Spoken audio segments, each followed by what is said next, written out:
Salut tout le monde, j'espère que vous allez bien. On est parti aujourd'hui pour le 1359e épisode de l'After Zap Image et on va débuter les amis avec ce petit programme très sympa qui nous attend pour cet été. On est en pleine phase de préparation.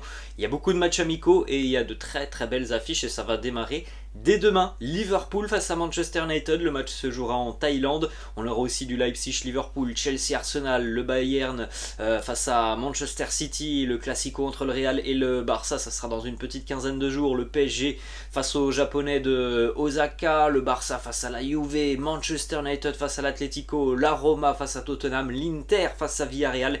Et puis le 24 août, donc là c'est dans un mois et demi, le Barça qui recevra au Camp Nou Manchester City. Alors ça sera évidemment un match alors que la saison aura déjà démarré. On va continuer les amis avec quelques petites informations qui concernent l'Euro féminin. C'était hier l'entrée en liste de l'équipe de France tout simplement.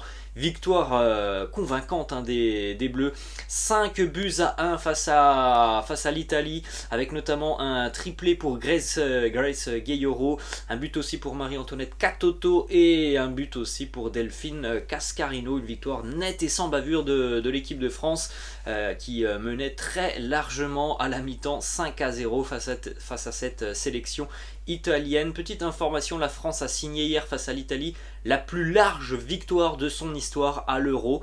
Les Bleus ont également remporté leurs 11 derniers matchs compétitifs égalant la plus longue série de succès de leur histoire dans ce type de rencontre. Bravo à l'équipe de France qui démarre au mieux cet Euro féminin.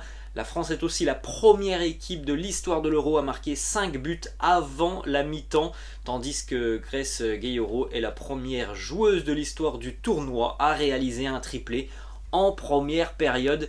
Beaucoup de bonnes choses hier chez les joueuses de Corinne Diacre. On enchaîne avec le programme pour l'équipe de France. Donc il reste encore 2 matchs à jouer sur cette phase de groupe. Bon, les Bleus hier ont affronté vraisemblablement leur plus sérieux client sur les 2 prochaines journées. Ça devrait être un peu plus simple encore pour l'équipe de France, malgré le fait qu'hier ça a été très simple pour les Bleus avec ce large succès.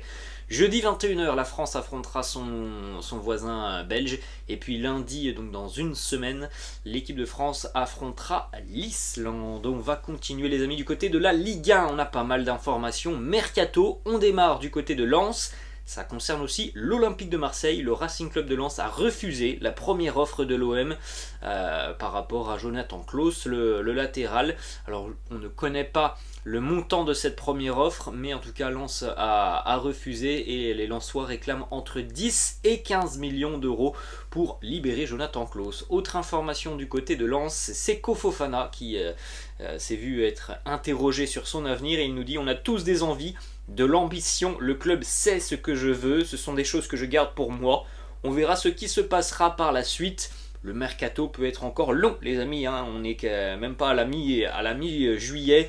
Il y a encore plus d'un mois et demi de mercato, donc voilà, on verra si Seko Fofana continuera avec le Racing ou si un gros club comme par exemple le Paris Saint-Germain arrive et satisfait le Racing Club de Lens qui demande voilà, grosso modo 40 millions d'euros.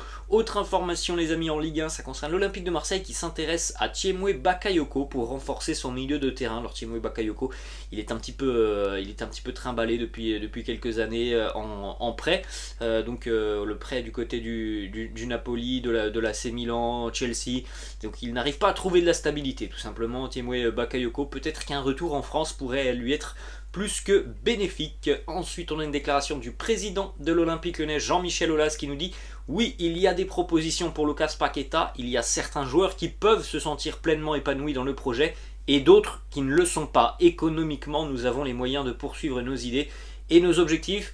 Voilà, grossièrement, ça veut dire que Lyon n'est pas dans l'obligation de vendre Lucas Paqueta, mais Jean-Michel Aulas nous dit aussi que voilà, il y a certains joueurs visiblement qui ont la tête ailleurs. Ensuite, on va du côté de Lille, l'arrivée de Rémi Cabella qui s'est engagé donc avec le LOSC, quelques semaines, quelques mois après son retour en France du côté de Montpellier. Bon, ça n'avait pas été exceptionnel du côté de Montpellier, son arrivée. Après, c'est vrai que Montpellier a vécu une deuxième partie de saison, pour le dire, catastrophique hein, l'année passée. Heureusement qu'ils avaient pris pas mal de points sur la première partie de saison, donc il n'est pas resté longtemps du côté de Montpellier. Il s'engage donc avec les Dogs. Ensuite, on va du côté de Clermont. Première image de Maxime Gonalon, match amical ce week-end pour le Clermont Foot. C'est une recrue de points hein, pour le Clermont Foot. C'est un joueur très expérimenté, Maxime Gonalon, dans un effectif aussi peu expérimenté que celui du Clermont Foot. C'est quelqu'un qui peut véritablement avoir un rôle très important à jouer. Ensuite les amis, on va du côté du Paris Saint-Germain, une déclaration de Neymar qui a prévenu tout le monde. Voilà cette déclat de Neymar qui nous dit: cette saison, tous les tirs vont rentrer, les coups francs, les têtes, je me sens hyper bien, je suis très confiant, je me suis beaucoup entraîné pendant mes vacances. Voilà, Neymar qui visiblement a de très hauts objectifs cette saison avec le Paris Saint-Germain. Faut pas oublier aussi que vraisemblablement le premier objectif de Neymar cette année, c'est pas le Paris Saint-Germain, c'est certainement la sélection brésilienne et le mondial au Qatar en fin d'année. En tout cas, on a un Ney qui visiblement a très bien travaillé sur ces semaines de vacances. En tout cas, c'est ce qu'il nous dit. On aura la réponse très prochainement avec les premiers matchs du Paris Saint-Germain. Et puis dans moins d'un mois maintenant, hein, la saison de Ligue 1 qui démarrera. Ensuite, on enchaîne avec une information qui nous arrive tout droit d'Italie, du journaliste Matteo Moretto, qui annonce que cette semaine va être décisive du côté du Paris Saint-Germain en ce qui concerne 3 dossiers mercato. La reprise des discussions pour Milan Skriniar. On a vu que c'était compliqué avec l'Inter, hein, parce que les Interistes tout simplement ne veulent pas baisser le prix. Il en est de même pour Gianluca Scamacca, même si le Paris Saint-Germain est quasiment seul sur le dossier Scamacca. Sassuolo ne veut pas baisser son prix et c'est assez cher hein, au final.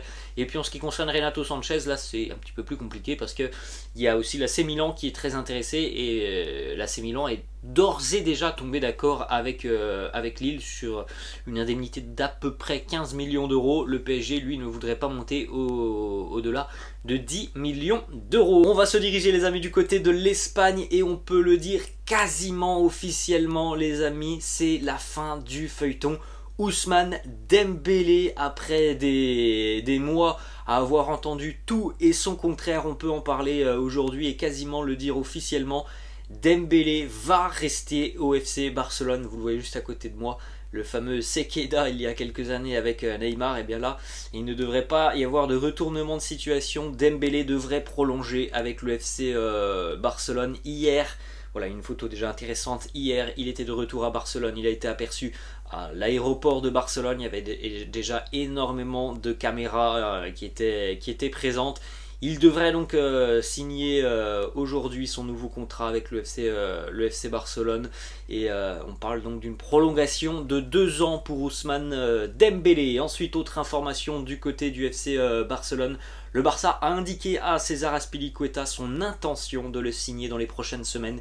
Des négociations vont donc avoir lieu avec les Blues de Chelsea et peut-être que dans le packaging, on inclura aussi Marcos Alonso. Autre information du côté du Barça, bon là c'est pas officiel, mais selon le quotidien pro-catalan Sport, Rafinha est très confiant sur le fait qu'il deviendra officiellement un joueur du Barça dans les prochaines heures. Il semblerait que le Barça soit tout proche d'un accord avec Leeds, 55 millions d'euros. Donc voilà, c'est quelque chose d'assez surprenant parce qu'il y a encore quelques jours ou quelques semaines, on voyait mal le Barça pouvoir rivaliser avec les clubs anglais qui proposaient 55-60 millions d'euros. Ensuite, on va du côté de Madrid, les amis, au Real, avec la reprise de l'entraînement depuis quasiment 48 heures. Il y a déjà beaucoup d'internationaux qui sont de retour. Alors il en manque encore quelques-uns.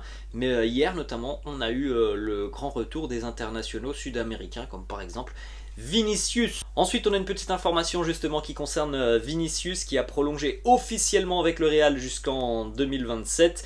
Mais l'annonce officielle va intervenir dans les tout prochains jours. Ensuite, on va du côté de Manchester City, les amis, et on a pas mal d'informations et de déclarations. Du côté de City, hier, on a présenté 3 nouvelles recrues pour cette année. On a donc Erling Haaland, Julian Alvarez et puis Ortega Moreno, le gardien de Manchester City. Erling Haaland qui a été interviewé et qui nous parle notamment du potentiel de Manchester City, et il nous dit ce n'est pas seulement moi ou Phil Foden, c'est toute l'équipe, il y a tellement de bons joueurs avec un énorme potentiel. Manchester City est déjà champion et il y a du potentiel, c'est une très bonne chose, je suis vraiment très excité d'être ici. Question d'un journaliste qui aussi a fait monter la température. Contre quelle équipe, Erling, tu es le plus impatient de jouer? Voilà la réponse d'Haaland. Je n'aime pas dire ce mot, mais Manchester United, on s'attend évidemment à avoir des derbys passionnés entre les Red Devils et les Sky Blues, et on voit tout de suite la détermination de Erling Haaland. Ensuite, autre déclaration, pourquoi il a choisi Manchester City alors qu'il y avait des options aussi qui pouvaient l'emmener du côté du Real ou encore du côté du Barça. Il nous dit: j'ai juste eu le sentiment dans mon estomac que c'était City, la façon dont il joue, tout. J'ai le sentiment qu'il fallait que je sois à Manchester City.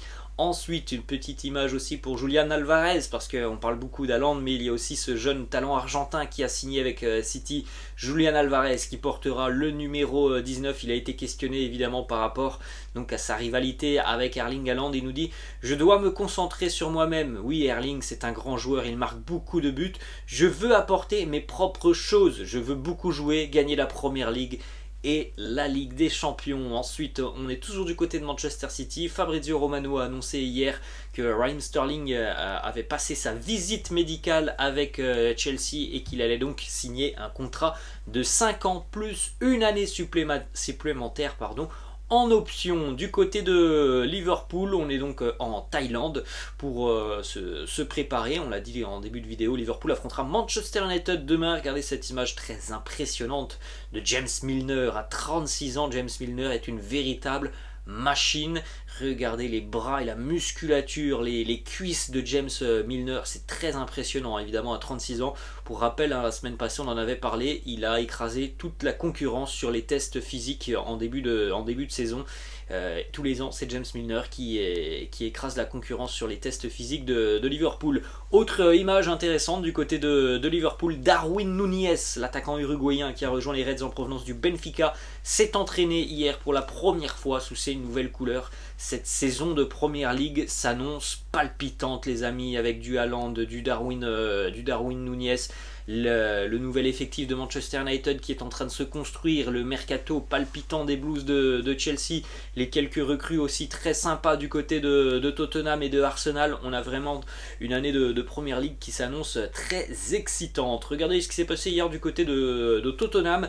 Les Spurs, eux, vont effectuer leur pré-saison du côté de la Corée du Sud, et c'est Heung-min Son en personne qui a accueilli ses coéquipiers à Séoul. Regardez, il y avait déjà évidemment beaucoup de supporters qui étaient présents. Heung-min Son avec donc le petit panneau Welcome to Séoul dans l'aéroport. C'était assez marrant, petite photo donc avec le drapeau sud-coréen pour les Spurs. Quelques petites informations puisque Antonio Conte a décidé d'écarter 4 joueurs donc de cette préparation: Giovanni Lo Celso, Harry Winks, Sergio Reguilón et le français Tanguy Ndombele. On va enchaîner les amis du côté de la Juventus qui s'apprête donc à perdre Matthijs de Ligt aujourd'hui. Hasan Salihamidzic, dirigeant du Bayern Munich, directeur sportif du Bayern, il sera à Turin aujourd'hui pour négocier avec la Juve le transfert de Ligt.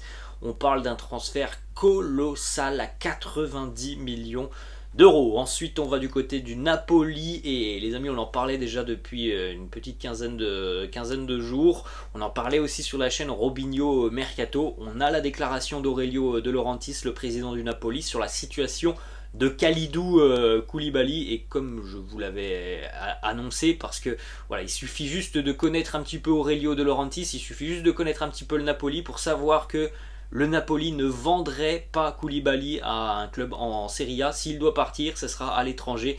Voilà la déclaration d'Aurelio De Laurentiis: je ne vendrai jamais Kalidou Koulibaly à un club italien. Donc voilà, le discours est très clair. ça sera impossible tout simplement pour la Juventus d'attirer Kalidou Koulibaly, donc il faudra aller chercher une autre piste pour remplacer Matthijs de Ligt. Et l'objectif d'Aurelio De Laurentiis, c'est aussi de prolonger Kalidou Koulibaly. Pour le moment, le Napoli n'a pas forcément envie de vendre Koulibaly, qui n'a plus qu'un an de contrat du côté de Naples. Et on va continuer les amis avec deux résultats en Italie. L'Atalanta qui a démarré très fort sa campagne de pré-saison, face à une équipe amateur italienne. 15-0 pour l'Atalanta, et puis pour l'Inter, là aussi face à une équipe amateur de Milan tout simplement, 10-0 pour l'Inter. Et on termine les amis avec cette image du côté du Bayern. C'était la reprise aussi de l'entraînement déjà depuis quelques jours au Bayern, et regardez cette image. Il va falloir s'habituer à voir ces deux hommes tout simplement exceller sur leur côté, avec leur dynamisme, leur puissance et leur vitesse. Ils vont faire d'énormes différences. Le duo Alphonso Davies, Sadio Mané, ça promet, ça annonce du lourd. Voilà les amis, la fin de cette vidéo, j'espère que ça vous a plu. N'hésitez pas comme d'habitude à lâcher un petit pouce bleu, n'hésitez pas non plus à vous abonner à la chaîne. Je vous laisse les amis, et je vous dis peut-être à cet après-midi sur la chaîne Robinho Alert pour ceux qui veulent des informations mercato. Voilà les amis, je vous laisse et je vous dis à la prochaine. Ciao.